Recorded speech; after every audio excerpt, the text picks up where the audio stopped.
The FIA Formula 2 Championship comes to Spielberg, Austria for round 7 of the 2025 campaign. And it's going to be a very interesting 45 minutes ahead of us for practice as the rain is drawing in the cars straight out there onto the circuit. Good morning, everybody. Welcome to Spielberg in Austria. And the practice session underway. Drivers have done their installation laps to test behind the virtual safety car. They're now ready to venture out and get going. Alongside me in the commentary box is Omi and Tom Cans. And Omi, all set to go then for F2, and a cracking championship season that's just getting better and better the more we go on as we approach 7 of 14 and the F2 halfway stage of the season. Hello. Hello, yes. We are approaching the halfway mark at the end of this weekend. What a place it is as well to exit the first half and look towards heading into the second. It's been some Formula 2 campaign this year, and after what we saw last year, it was always going to be some big challenge to beat, but this season is delivering in terms of action and it's turning into a typical normal Formula 2 season. Tom is alongside as well, and let's just quickly hear from the drivers. And so I'd say it feels like it's a good weekend. We had a good momentum and progression through the first part of the season, and we kind of we got there, and you know, at the end of the triple header. But yeah, now we've had a little bit of a break, and we know what's required. The team know obviously from last year, but also now myself, having done it, I know exactly what I need to do from the beginning to the end of the weekend to perform well. So. Yeah, looking forward to getting back into the swing of things this weekend and trying to keep that sort of progress going and follow on from the form in Barcelona. Arvid Lindblad, who we're on board with now as well. Tom announced that he'll be driving in free practice 1, and as Omi and LA mentioned last time, I think well deserved, isn't it, coming into it? I really cannot wait. I think it's over at Silverstone, isn't it, where he's going to get the go in the Red Bull. I really, really cannot wait to see how this young man gets on. Arvid Lindblad, sensational in Formula 3 last year. Didn't win the championship, but he had the makings of a Formula 3 champion. And his consistency has carried over into Formula 2. And sitting third in the championship with 2 wins, one of which being the feature race win in Spain last time out, the other being the sprint race in Jeddah. But he's been absolutely fantastic this season. And apart from Australia, he has scored points in every single race this season. If you want to count Australia, he finished in the top 10 in the sprint, and the feature race on the Sunday that weekend was cancelled due to the rain. Yeah, so technically Australia doesn't really count as a weekend for anybody because we only got the sprint in. Omi, he's been granted a super license in case he needs to take over from either Max Verstappen or one of the Racing Bulls. But yeah, they've drafted him, haven't they, basically? The 17-year-old has been drafted in, ready to go. Yeah, absolutely. Great to see Arvid Lindblad getting his chance. Echo all of the thoughts mentioned by Tom a few moments ago. And I'll also say for Australia, that was the round where in Formula 2 we had the engine cuts and everything going on, where they had to have a 15-minute shakedown session before the F2 sprint even. So I'd argue that Arvid Lindblad was involved in those engine cuts, so he didn't even get a chance to be competitive from his qualifying session, which is why he found himself much more downwards, as well as we're on board with Alex Stern. If you are synced up with us, he's our championship leader, and he's also going to be in a McLaren later on in a few moments' time in FP1. Yep, and it'll get a opportunity to run around. We're going to see quite a lot of Friday drivers in Formula 1 here, because it's a circuit where we know a lot of data of in the current generation of cars as well. So it's not too difficult a track. It doesn't bite as hard as others. It's very much, it's a short track. And the great thing about Austria not being a sprint this year, I mean, there's not a lot of great things. Of course, there's not a sprint at Austria this year.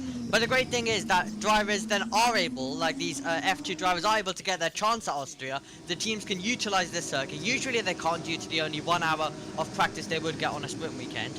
Now they can with this not being a sprint weekend. So it's great to be able to see Dun getting a chance along with Dino Beganovic as well, who will be driving alongside Lewis Hamilton in the Ferrari. What an honour that will be for him as well. So it's great to be able to see these drivers getting their opportunity, and it's a perfect circuit to do so, and teams definitely capitalising with it not being a sprint weekend this year in Formula 1. Yeah, Spa in a couple of weeks' time has taken the sprint slot for Austria. Tom, we mentioned this several times throughout the year that in terms of sprint races, Austria always worked. They've got rid of it, so we're back to just a normal Grand Prix. Right or wrong decision? I think it's the correct one. I think we need to be seeing multiple circuits being given a go at. I mean, we've got Zandvoort having a go at it for its one final hurrah next year before it comes off the Formula 1 calendar. I think it's expected to have 6 sprints next season. Yeah, the thing is, this year when we go to Brazil, it'll be the 5th year in a row that a sprint has been held at that track. We need to see other circuits be given a go at. I wouldn't be at all surprised if Brazil goes with a conventional race weekend format and not a sprint. Oh. Just so that other circuits get given a go at, yeah. Arguably, that's the best one. that's always what's it. I know what you mean, but Yeah. I don't want Brazil hosting a sprint every single year.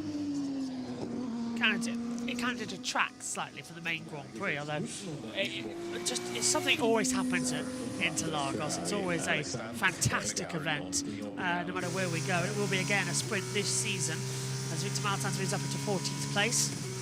Drivers still using this session as track acclimatization for getting into the nitty-gritty of things as well. But Omi, what about you?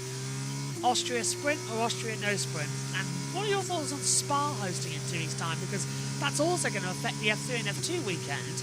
That's the first sprint of the year where they've been part of the category championship.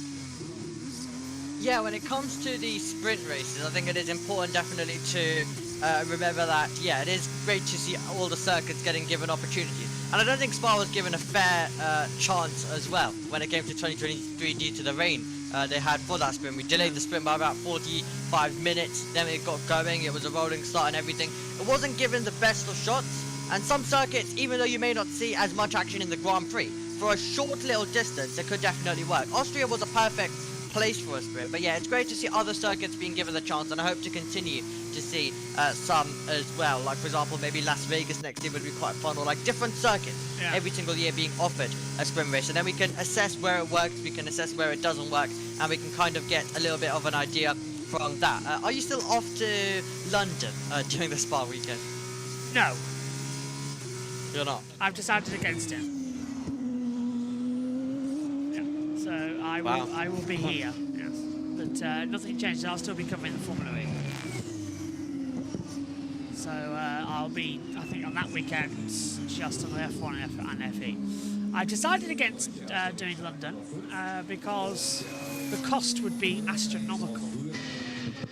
Oh, you don't want to come over to London and meet me, JB? Wow. Well, yeah, I would. But it's like, I don't know, I've got like a week, it's too much. It's way too much. Train tickets alone would cost 3 times as much, even now, a month in advance, compared to what it would be for normal travel. So I think I'll do one more. I think the next two. I think the plan is the next 2 events I've got are, I think, both Silverstone, the European Le Mans Series weekend, and that'll be on the Grid Network banner though, so we won't cover much from that weekend. That'll be on the Grid, and the other would be Silverstone for touring cars. I would assume if that doesn't clash for the weekend. I'm not doing Brand's finale this year because of Singapore. I can't abandon the longest race of the year. I cannot abandon. Yeah. And I'm not even sure if I'm doing Donington at the moment because we've run out of people for the F1 to cover. So there's a bit of logistic issues with that. So Crawford 1:16.925 goes fastest over the board. Yeah, so trackside end of the year looks a couple along the lines. Just got to work out where's where. Could do Croft actually. I'm not entirely sure if I'm free for that in August. 1:16.925 for Crawford. Durskin in second, Lindblad in third. As we now see Richard Verschoor into turn 1 in the MP Motorsport.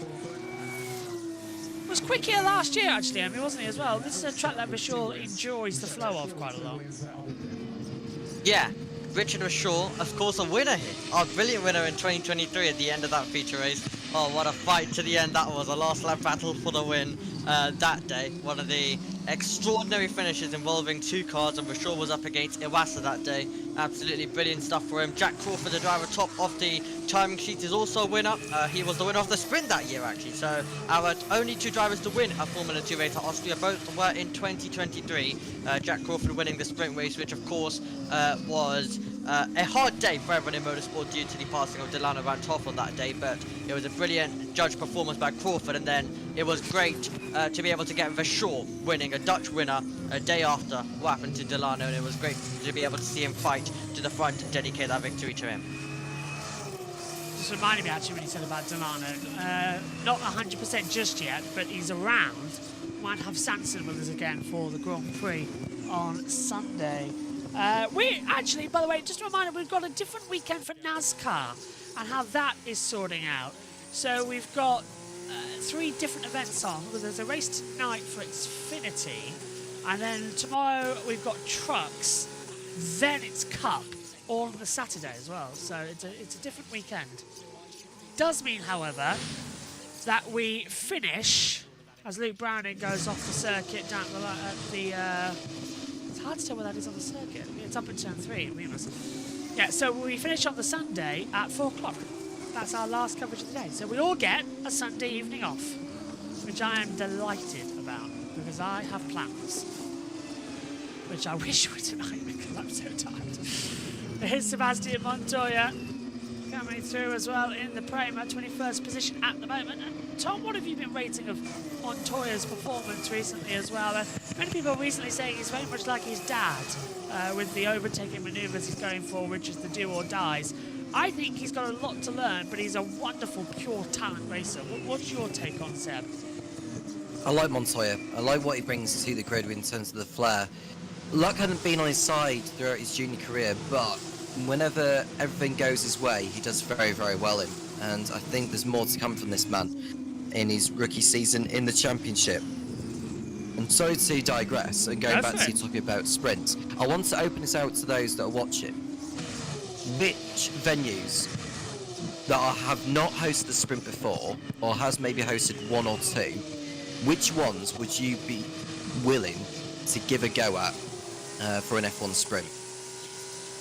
So do let us know in the chat. Bahrain would be fun. I was going to say Bahrain because it's not hosting the opening round. Yeah, so that's easily done. Isn't it? Yeah, round 4 it is as well, so it's a viable place to get a sprint done at. I mean, we've done 2 in China already. They've been brilliant, but I stand by the fact that we need to see other circuits be given a go. Barcelona, that's a circuit I'd like to see a sprint at. We don't need all those hours of practice when we test there, so Barcelona would be good. Zandvoort's getting one, Monza had one and it wasn't very good. Baku's had one, hasn't it? Yes, in 2023. That wasn't as great. Singapore, pointless, too long of a race.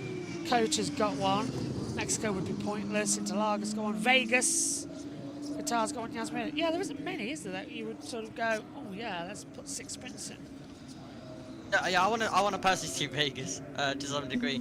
If we're going there every year, we may as well at least give that a go, and I feel like it could produce a good sprint with like a little short distance race with everyone pushing on, and with that long straight, plenty of overtaking. Could be an action-packed race in the Las Vegas. Considering the Grand Prix of England, I think that we could have a good sprint if they do decide to hold that next year. But yeah, it's quite interesting. It's quite interesting, but I think definitely out of all of the ones, I feel like for me, I want to see Las Vegas. Yeah, I think Catalonia would be good. whatever that Grand Prix turns. What's it under next year? We actually had the title decided yet, because it's just listed as Barcelona, isn't it? Yeah, because it's saying Barcelona Catalonia Grand Prix, but I'm not sure if that's the. No, if that's. It should be, as to not annoy the locals, it should really be the Catalan Grand Prix, because Catalonia won independence and have done for several years. And when I was there, a lot of the locals were very angry with the fact that they had the Spanish Grand Prix for Formula 1, and then MotoGP had the Catalan Grand Prix, the correct one. So if anything, it should really be the Catalan Grand Prix. I wouldn't be opposed to see that. Don't forget, the Brazilian Grand Prix is a mixture. It's hashtag is the Brazil GP, but it's actually the Sao Paulo Grand Prix, because the Brazilian government took the rights back to the name of the Brazilian Grand Prix and wanted to do a new circuit at Rio de Janeiro. That was denied, and so Formula 1 and the circuit owned by Bernie Eccleston redid the name and now call it the Sao Paulo Grand Prix. As we sure go second fastest. Go on then. And just to answer the question in the chat as well, yes, we cover every single F2 and F3 session live as well, so you can join us across that, along with the Super Cup and Formula 1 this week. Someone's off. I heard the tyre screeching. That's at 3 at Remus? Can see the dust. There it is. Off the circuit for Cordial. And he's lost it under brake. You can see where the 11s have gone. So the rears have locked and he's spun it round. Now, don't stall the engine and you might be able to get going again. Oh, he's going to stall it, isn't he? Oh, has he got the first gear? I've got a green flag on my monitor. Yeah, he's got it going. He wasn't mecha chromed. An improvement as it comes back onto the circuit. Beautiful livery, actually, the black and white. It's one of the liveries I actually quite enjoy. It's very classical of junior Formula, that livery. If you were watching the old Formula 3 championship in the late 2000s, you would have noticed that livery was very much predominantly there, and such a similar state, wasn't it, Amy? Yep, absolutely. Arrived onto the braking zone, lost it as well, went spinning round. Luckily kept it out of the wall. Luckily was able to continue that one going. The Rodin Motorsport driver as he enters his 4th season in the FIA Formula 2 Championship this year. Vishal, by the way, talking about that this will be his last as well after 5 years as part of Formula 2. So he'll go and do other series, and I think he's also part of the Formula E rookie test as well. There's lots of drivers across. I've even got Italian F4 drivers who are going and doing that Formula E test. So it's like absolutely from everywhere. Out of all feeder series, drivers are going to that test. That's in Berlin in a few weeks' time. That's also why I'm not doing another event whenever Berlin. World Superbikes. Not sure if I'm doing World Superbikes because we've now got the situation where the championship with Ollie Rowland can be decided that weekend.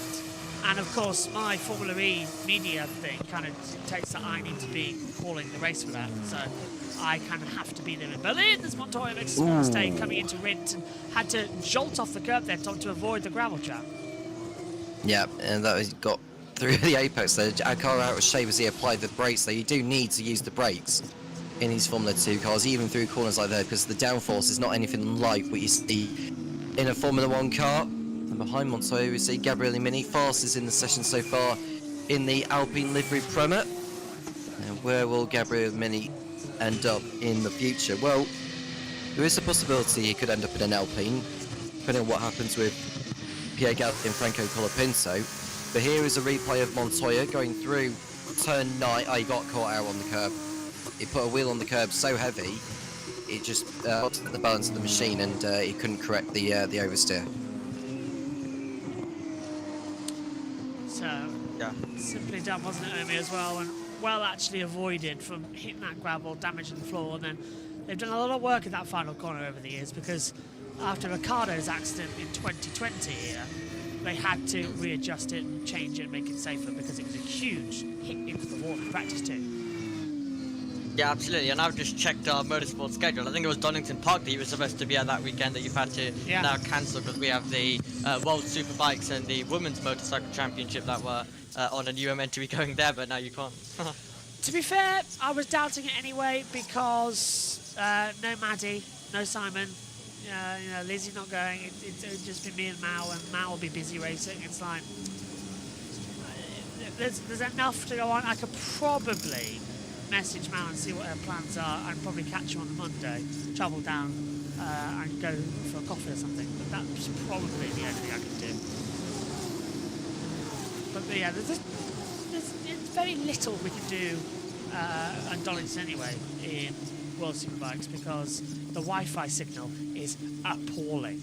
Let me tell you. And there's two media centres. There's the normal one that we use for touring cars, and then there's another one at the back end of the paddock that takes you about 20 minutes to walk to. And it's without Maddie's scooter, it's a long walk. So yeah, and it'd be easier all round as well to stay inside the commentary box position. British Grand Prix next weekend, by the way, here on JB Motorsports. And we've got a whole action-packed weekend for you. Live and special coverage as well of Formula 1, Formula 2, Formula 3 and the British Formula 4 Championship. We'll be live for a lot of sessions. Oh, and Montoya off again, coming through the Vaux curve. And that's a second snap he's had. And this time a little bit more of a trip through the gravel and just regains composure. Would that be car or tyres, Tom? Because he keeps losing the rear of the car. I wonder if he's clipped the inside curb on the entry to turn 6. We'll get a replay to find out what exactly happened to Montoya. So he heads back to the pit lane, which is no surprise. He'll probably want to just give the car a once-over before he heads back out on track again. But I would be interested to see whether he's touched the inside curb as he was going through turn 6. I'm just waiting for a replay to come up. If those at F1 could provide that, that would be very great. And so we can analyse how Montoya went off the circuit. But yeah, he's had a bit of a rocky session so far, has Sebastian, and he'll just want to recover from that. Here we go. So I wonder if so my interpretation is that he's going to touch that inside curb, or is it the outside? Well, the outside's fine. He oversteers, and as he touches the curb whilst he's oversteer, it's propelled him into the gravel trap. It's simple, but that's the trickiest part of the circuit. Out of Pirelli, through the Vaux curve, and down towards Rindt. It snaps on you so much, and it's a part of the every time of the weekend. By the way, I remind you that the last corner here, even though it reads as Red Bull Mobile, it's not. You have to do it with an accent. It's Red Bull Mobile. So that's how it comes into the last corner. So it's not Red Bull Mobile, it's Red Bull Mobile. I repeat that every year to people who say, "Oh no, it's mobile, not mobile." You do it in the language, which is Red Bull Mobile. That's the last corner. Niki Lauda curve at turn 1. Turn 2 is 2A and 2B because of MotoGP, because they've got the chicane there. Then it's Rivas at 3, Sotra's Gold at 4, or the Bosch curve, whichever you prefer. 5 is through Pirelli. 6 and 7 is the Vaux curve. 8 and 9, 10, that all comes through at Rindt. Oh, this is interesting.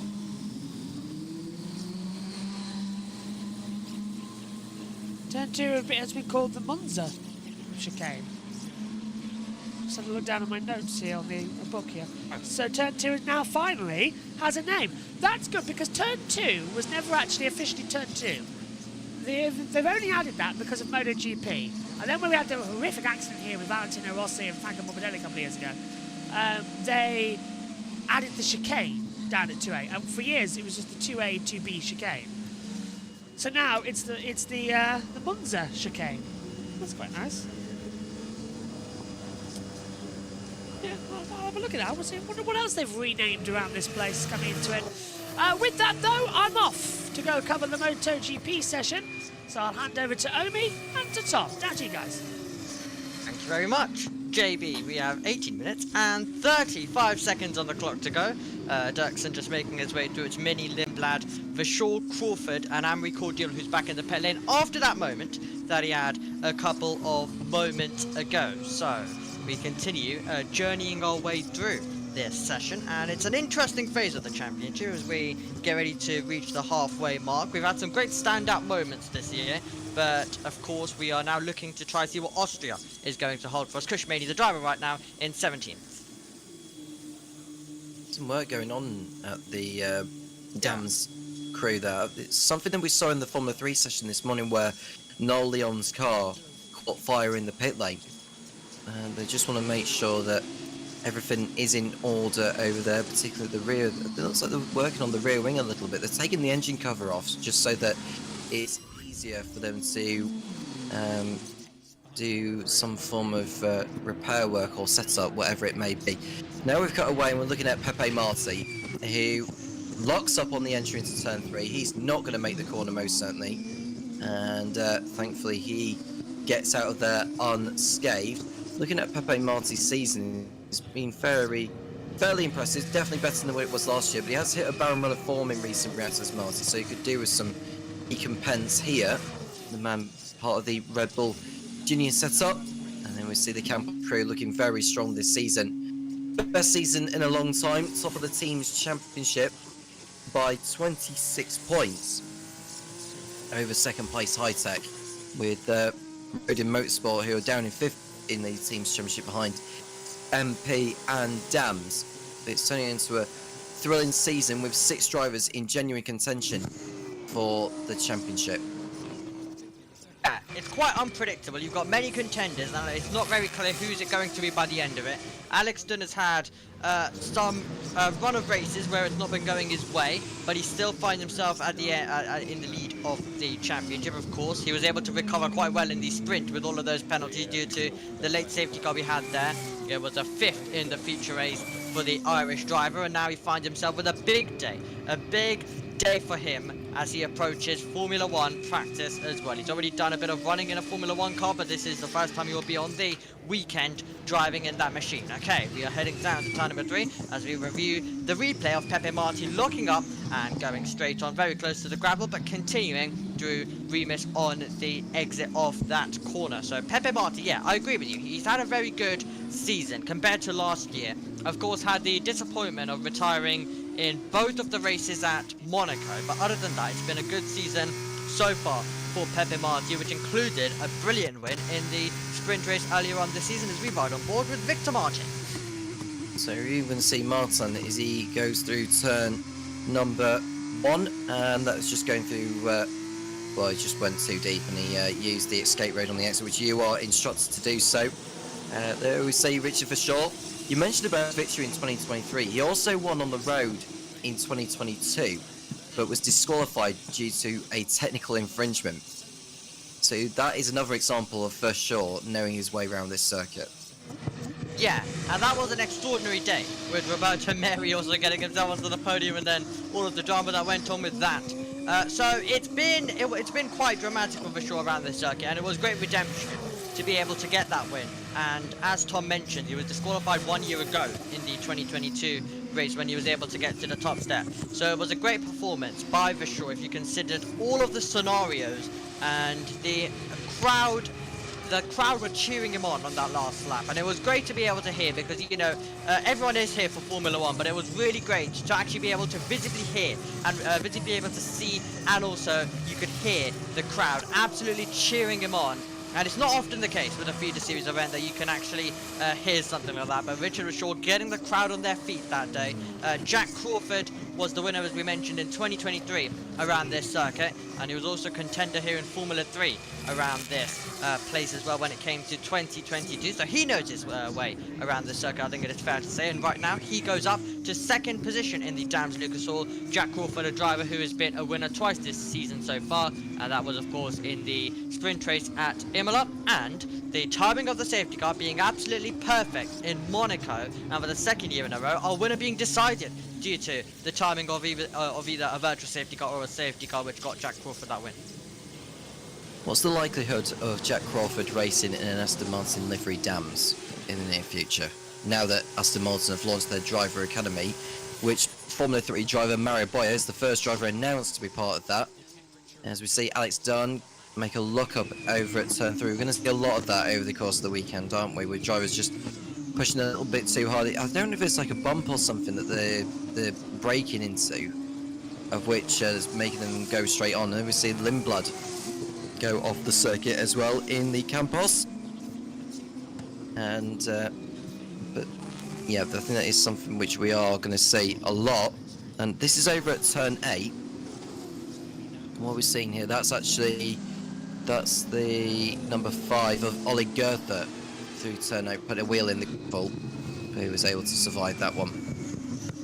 Yeah, if you wasn't up with us, we are currently taking a look at Dino Beganovic, a driver who I mentioned earlier on is about to be driving alongside Lewis Hamilton. And if you had told him that about a year ago, he would not have believed you. He's about to be jumping in the car in place of Charles Leclerc, and he'll be driving to the side of Lewis Hamilton and the 7-time world champion. Lots of learning and a great opportunity for Dino Beganovic, a driver who absolutely deserves it. And when he came into Formula 2 last year, immediately made his mark. And of course, this year it's not been going to plan for the Swedish driver, but he's definitely still showed his talent with a 3rd place, for example, in the Bahrain sprint race, along with also the Imola feature race as well. So he's a driver who's definitely entered himself in the mix, but I think he'll definitely be wanting to do that permanently, and I think that's definitely going to be very interesting to see as well. The leader of the Drivers' Championship has changed at the end of every round so far this season, which I think shows how competitive Formula 2 has been. Beganovic still has a long way to go in terms of that, but it all starts here. We are about to reach the halfway mark. It's now the point where a driver has to start getting competitive. Yep, and now they're coming out of turn number 3, Dino Beganovic, and he's coming down towards turn number 4. Now Dino Beganovic, now the last Swedish driver to race in Formula 1 was Stefan Johansson in 1986. Race for Ferrari, that is. And Beganovic, well, we're not saying that he's going to race for Ferrari anytime soon, but it's just not something to throw out there, and the Swedish fans will know too well about what Beganovic can do, and he's really enjoying life out there at the moment as he heads towards the line to complete his latest lap. Green in sector 1, yellow in sector 2, and he's going to head over the line here. What is it going to be for the high-tech driver? Beganovic goes to P17. Yeah, so an improvement as well in the last sector. Pepe Marti improves to 12. Ritomo Miata is in 13th at the moment. Still, unfortunately, not being able to see everything that we would have wanted from him. And loads of talk about him possibly even being a title contender. And the thing that would stop him was his experience with his lack of experience on European circuits. So he'd have that challenge. Instead, it's turned out last year to be an absolutely disappointing season, where we'd not been on the podium at all across any of the rounds for Ritomo Miata. Of course, he found himself then with an opportunity at Spain, where he came across the line on the podium, but then had that taken away from him due to a penalty. So that was his only podium that he took on the circuit. That was taken away. He's not had a podium all season long this year as well. He started on pole in the Imola sprint race. But yeah, it's not been going Ritomo Miata's way, and he's not been able to carry it on. Everything that we saw from his high CV in Japan over to this category in Formula 2. No, and I think a lot of people were surprised he decided to make the jump from Super Formula 2 to Formula 2, but I think he wanted to get his name out there more. He is backed by Honda as well, so I think there was a contractual thing involved in Miata going into Formula 2. But I think over the course of the last 18 months, it hasn't exactly worked out for him. See, Leo Fulham already put a wheel in the gravel on the exit of turn 4. The reigning Formula 3 champion coming out of turn 5, where he's going to end up by the sector 2 line. Was a 10th down from what Mini has produced, but we'll look to see where he'll end up at the end of this flying lap for him. Are we going to see Leo Fulham already win a single-seater race at some point? Because he hasn't done so since he won in Italian Formula 4 in 2021. That is the question, as he comes across the line, goes into 6th. But yeah, myself, LA, and you as well, I've all been mentioning that stat nearly every single round of Formula 2. But that's the great thing. Fornaroli's been consistent. He was able to win the FRECA rookie title as well, with absolutely no wins. He's now been able to win a Formula 3 title with no wins, and he's going in the same direction when it comes towards Formula 2. But getting that victory will definitely be quite an accolade for him, because as we've mentioned, it's not happened in single-seaters quite regularly. It's only happened once, and that was in Italian F4. He's progressed a long way since, and he is definitely going to be a driver who'll want to get himself a victory at some point. He started the season, of course, finishing in 2nd place. He also got a 2nd in the Monaco feature race as well, as Alex Dunn rotates his way through turn number 10, comes across the line and goes quickest of all by a 10th and nearly a half as well. Arvid Lindblad is coming across the line as well. He's in 3rd position as Kushmani goes into 11th, the driver who is now contesting his 3rd season in the Formula 2 Championship. It was a good lap from Alex Dunn to go to the top. Another 1:16.2. Megatunov posting his latest time. He's now into the top 10 is the Frenchman. And we've got the likes of, I think we're looking at Victor Martin at the moment, who's going through sector 2. He's nearly 2/10ths down from the fastest time. That's has moved up into 6th place. He's starting to find a little bit of pace in his ART. What about his teammate Martin? What can he do with just under 7 minutes remaining here at the Red Bull Ring? And there is the Frenchman heading over the line now, and it's a 1:16.4 for Martin, which is not a bad lap. Yeah, not a bad lap for Victor Martins, a driver who really needs to get some confidence running in him as well. He, of course, managed to get on the podium in the Jeddah feature race, but other than that, it has been a complete disappointment for Victor Martins across this season.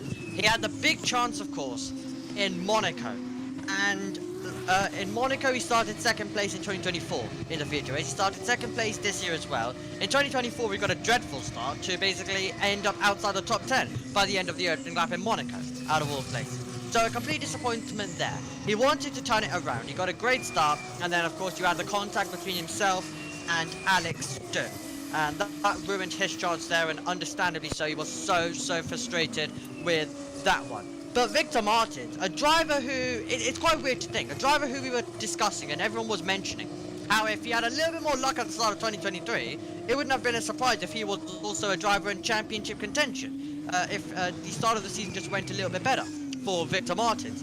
And then we're all the way here in 2025, we're at the halfway, we're about to reach the halfway mark at the end of this weekend, and he's sitting in 8th 2 years later. And I think it definitely tells you how times have changed, and also with ART not being able to perform to the elite level they were at the start, or rather the last regulations as well of Formula 2 cars. It's not been going their way ever since with this new regulations of cars. Pepe Marti runs through the gravel. Yeah, that's going to leave some gravel on the racing line there. Pepe Marti getting a kick of oversteer as he applied the throttle through 7, not being able to make it through 8, so he makes his way back to the lane. And there we see Alex Dunn competing in FP1 later for McLaren. Is it going to be an improvement in that time on his 1:16.2? I can tell you the answer is yes, it's a 1:16.1. Dunn continuing to find more and more time as the fuel continues to burn down. They are limited in the amount of fuel they are going out with in the sessions which they are competing with, whether it be practice, qualifying, or the races. They cannot refuel in the pit lane because it's dangerous. And yeah, it's what they have to go through the session with, the entire session, with the amount of fuel they've got on. This is Marty putting a wheel in the gravel track, or putting the car through the gravel at turn 8. No harm done to the Campos as he heads over, and he'll be hoping that that is not a sign of things coming qualifying later. He could do with a strong qualifying Pepe Marti. And we're looking at Richard Verschaw sitting in 8th position. I'm sure there's more time left in the MP, and we'll go on a lap with him as he heads over the line, and he'll be, well, he's closed the rear wing, hasn't he, so he's probably not on a flying lap. This is Pepe Marti, whose car has been checked over by the Campos crew just to ensure that there's no floor damage or anything like that, but Marti remaining calm as always. Yeah, the calm driver, and he expected and he definitely wanted to try to take control of the team. With Isaac Hadjar moving on to Formula 1, it was always his goal coming into this year. We've had 6 different pole sitters in the opening 6 rounds to start off Formula 2 in 2025 as well. We've had Victor Martins, of course, take pole position in the opening round. Of course, we have to mention the caveat of it was actually Gabriele Mini who took that pole, but had a grid penalty which promoted Martins to it. Fornaroli, of course, taking pole in round 2 at Bahrain. Jack Crawford taking a second pole in Formula 2 earlier on, as Marnian Montoya has been noted for impeding. That was at turn number 9 of the circuit, so the final 2 corners as well at Red Bull Mobile as well. So they make their way through. Jack Crawford currently pushing on. The yellow flags momentarily flying around this circuit as we currently continue to attack our way through. So it'll be interesting to see what has happened as Jack Crawford continues to push, and I'll continue with that point in a moment in terms of our 6 different pole sitters across this season so far, as we do have the green flags back out now. Crawford all out of shape and going through the gravel at the end of the lap, the damned Lucas Oil driver, and it'll mean that he'll back out of that one. Yeah, he had to back out of it as soon as you put the wheel through the gravel, did Jack Crawford. We're going to get a replay as to what happened, or what caused the yellow flag. Oh, and there is Kush Miney. He's locked up big time. That is a huge flat spot that's gone through into the canvas, by the looks of things, on both fronts. So those soft tyres are going to be going in the bin, I would imagine, Omi, because they do not look in particularly good shape. Yeah, I think they are definitely going into the bin at the end of this one. So the tyres tell a story if you are synced up with us. It is great to have your company, whether you're joining us for the first time in Formula 2. Of course, we're going to be streaming every single session, as I mentioned earlier, live on Formula 2, Formula 3, as we take a look at Marnie. He was first of all off on the exit of turn 1, so that wouldn't be the big moment. The yellow flag was out for quite a while, so I'm expecting something by the time we get to Remus, as he climbed over the crest. Such a big elevation change. And then when he arrives into the braking zone, is going to lock up massively and go all the way around, loops it round, and then we'll try get that one back going, which we did find out he was able to. Yeah, and there is Miney just spinning around at turn 3, and it looked like the flat spots had, well, not got away, but we saw them go through the canvas, unless it was just some debris picked up as he rejoined. We see Jack Crawford running wide through the final corner of the Red Bull Mobile, and he's going to put a wheel in the gravel though. Oh, this is just a repeat of the same incident, isn't it? So he's putting through the strip of gravel, which will be swept back into place by the marshals after this F2 session is done. There's quite a gap actually between this and Formula 1. Gabriele Mini in P2. A decent session from the Italian, hoping to build on what the season so far for him. I'll say it's been a promising season. He's 12th in the standings, and he's picked up a 2nd place finish in the sprint in Monaco. But he has got the makings of a brilliant Formula 2 driver, as Gabriele Mini. He could be a more sophomore driver compared to some. Yeah, I think with Mini it's quite interesting. He had a great start to the year, as we mentioned, in terms of his pace. I think it's important to mention. Of course, he had that pole taken away due to a penalty, which I was just mentioning. So with Gabriele Mini, it's quite an interesting thing, but he's got the talent. I think you could definitely see some great things from him this year and possibly next year if he does decide to continue. But moving on to my point, of course, with some of the drivers who've taken pole this year. Crawford brilliantly taking his 2nd pole in Formula 2 at Jeddah. Dino Beganovic also, of course, getting the pole at Imola. That was a session which, of course, was quite dramatic near the end when we ended it with 6 minutes on the clock to go. And then it was Alex Stern who took the pole brilliantly in Monaco, and Arvid Lindblad was able to do it at Barcelona. So those have been your pole sitters, as we just saw Luke Browning come across the line as well. The British driver in 11th position by the time the checkered flag comes out. But the great thing with Jack Crawford's pole in Jeddah was, if we remember back all the way to 2023, he took pole at Zandvoort. That was his only pole in Formula 2 prior to the Jeddah one this year. And that session, basically, he set on run. It was a qualifying session decided on run 1. Where we had red flags on red flags on red flags. It wasn't a wet session. It was, I think, slightly damp, but we had red flags on red flags on red flags as it was Zandvoort, and we weren't able to get any other laps in, meaning that the first one decided it all, even though we ran a full session at Zandvoort in Formula 2. So that was quite interesting to see Jack Crawford finally being able to, let's say, get a proper and enjoy it fully as well, coming across the line, getting it across the line, going to the top, seeing his name on the TV screens, and that was a special moment for him. And he described it on the radio. He was absolutely joyful to get that pole position after doing all of that waiting. And it was a similar situation that day, I remember, with Chloe Chambers as well, who did it. So yeah, it was quite a special day with 2 drivers being able to get themselves up there. We talk about Red Bull Juniors. Arvid Lindblad, he has to wait, of course, a week for his FP1 outing, but we're going to be able to see two of our very own in the name of Alex Stern and Dino Beganovic in about an hour's time. Of course, as you mentioned, Tom, there is a bit of a gap between this session and Formula 1, and then straight after the Formula 1 practice, there'll be about a 30-minute break till we get Formula 3 qualifying, followed then by these drivers back out there for Formula 2. Practice starts time for these drivers. This is the only time they'll be able to do this, so they'll want to make the most of getting a feel of the clutch as they pull away. And there was a yellow flag actually for the promo that was on the line, but it's got going now actually. But yeah, this is an opportunity for them to get a feel of the clutch as they leave the grid. Arvid Lindblad doesn't seem too shabby there. No wheel spin on Poss, and we see Emerson Fittipaldi in the pit lane watching on with the racing headphones there. He's probably supporting Josh Dirksen, who has ended that session in 16th. The man who won the opening race of the year in Melbourne has not exactly had a lot go his way since. Yeah, he was in contention in the Bahrain sprint as well, I remember. And we had the safety car and it meant everything was turned on its head, but the drivers who made pit stops, including Marty, who we described taking that win. He had a chance to make it 3 in a row. But let's run you through the results of this session. Alex Stern ending as the driver on top, Gabriele Mini in second, and then it's Arvid Lindblad in third, Victor Martins in fourth, Jack Crawford in fifth, Paul Nerodi in sixth, and it's Marnie, Vachon, Miata and Cordial completing our top 10, and then it was Browning, Marty, Megatunif, Goethe, Montoya, Dirksen, Stanek, Esperson, Bennett, Beganovic, Villa Gomez, and Shields. That's your results from this session. Tom, final thoughts? Brilliant session for Alex Stern. A good way for him to head into the Formula 1 practice session later. McLaren, really looking forward to it. Can he carry that form into qualifying later and continue to head the way at the top of the championship? It's going to be very interesting to see. We wish best of luck to Alex Stern and Dino Beganovic. You can join us on Formula 1 in about an hour's time to see how that plays out.